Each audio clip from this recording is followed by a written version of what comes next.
Hey everyone, you're listening to Ankur Warikoo on Woice with Warikoo. On this podcast, I talk to you about entrepreneurship, how to grow in life, manage personal finances, handle failures, and a lot more things that just come to my mind. The episode begins. In this episode, I wanted to talk about meditation. Also dispel a lot of myths around meditation, which people believe to be true. And I also thought were true when I started this entire journey of meditation about 5 years back. When I started meditation, here was the biggest myth that I had. The biggest myth was that meditation allows you to control your emotions.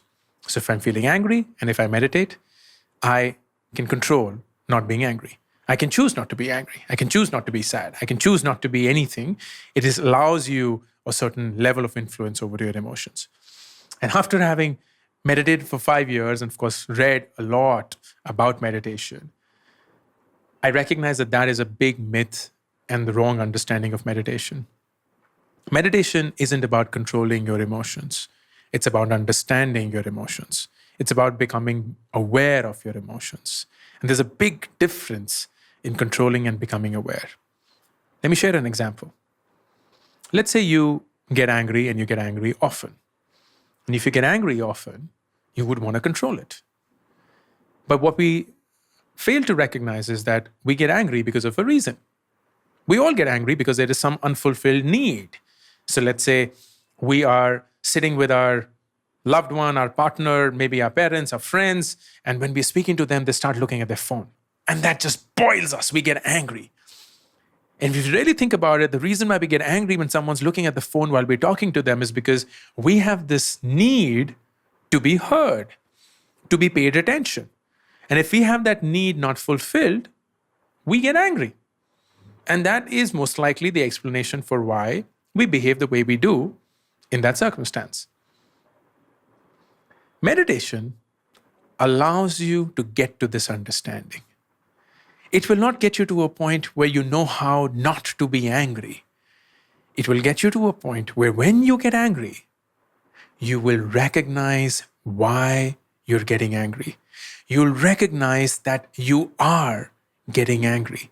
And you will be aware of that anger, aware in the purest form of awareness, where every body part of yours, every vibration, every emotion will be so starkly visible to you that there'll be no denying that you're getting angry. And when that happens, something magical happens. And that's the biggest secret about meditation. Meditation somehow figured that our emotions are, because they're serving a purpose, also very compliant if they know that we know the purpose. I said something very complicated, so let me repeat that once more. Our emotions are designed in such a way that if they figure out we know why the emotions are there in the first place, the emotions will be like, oh, awesome, our job's done. And they will go away. Let me give you another example. Pick up the same one. You're getting angry because your friend, your loved one, your partner, whosoever, is looking at the phone while you're speaking to them. And now you're getting angry. But because you meditate, you are also experiencing that anger come through. You're experiencing your heart rate racing up. You're experiencing your sweat glands getting active. You're experiencing your palms getting sweaty. You're experiencing some sort of an emotion and a chemical reaction within that's making you angry. And you are visibly, acutely aware of all of these things happening to you, to your body. And you also, because you are now aware of it, recognize why you're feeling angry. You recognize that you're feeling angry because there is this unfulfilled need in you to be heard, to be paid attention to. And because you see that happening again, you're getting angry. When you get to this point, when you get to this awareness, when you get to this realization, you know what happens? Anger realizes that you now know. Anger realizes that you now know why anger came to you in the first place. And it almost goes like, oh, that's awesome. My job was to come to Ankur and remind him that something is not getting fulfilled, which he ought to be focusing on.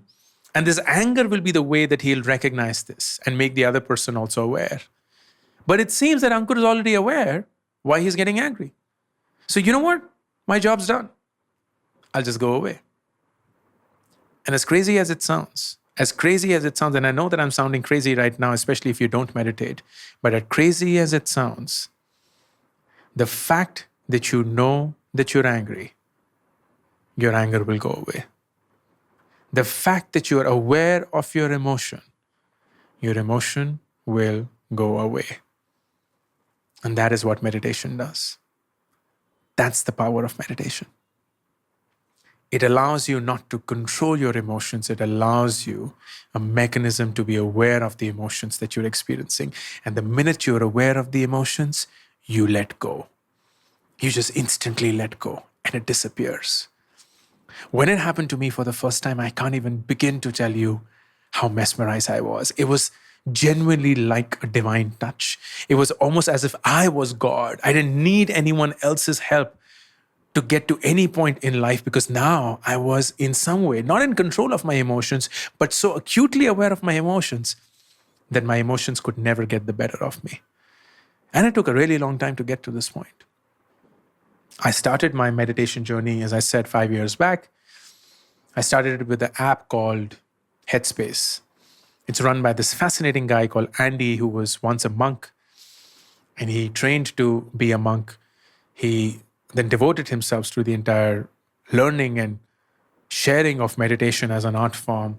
And he does this beautifully with some fascinating animations. It's a great start for you to start your meditation journey. At least back then there were a lot of really good quality free content. Andy was genuinely the first voice that I used to hear when I used to get up, because meditation was the first thing I used to do when I got up 5 years back when I started. And I used to do something called guided meditation. So it was Andy or whosoever it could be. It could be a Sadhguru for you. It could be a Osho for you. It could be anyone that you fancy. It doesn't need to be someone that I'm suggesting. It could be anyone that you chose to. And that person will guide you to the meditation.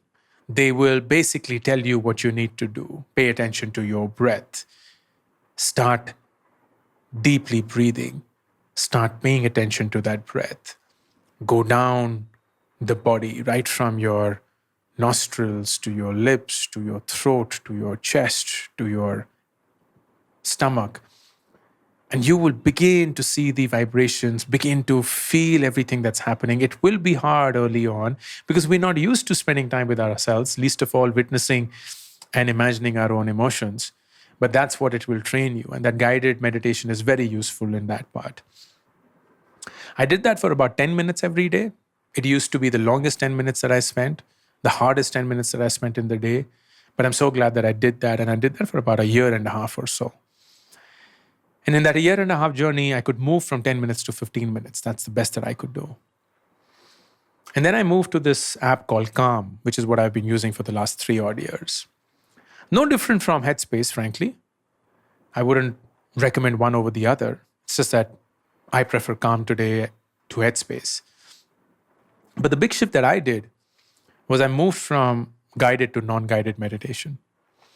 So I, instead of having someone tell me what I need to do over the last 1.5 years, I'd gotten used to what I had to do. And I started to do it myself in my own head. And all that I needed was just some serene, beautiful sound to accompany this entire journey that I was undertaking.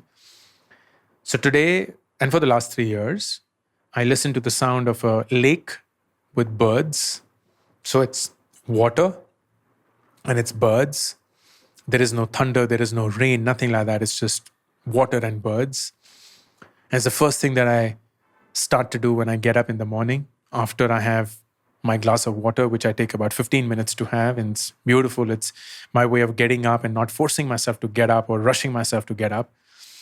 And then I gradually over the last 3 years increased my 15 minutes to today 30 minutes.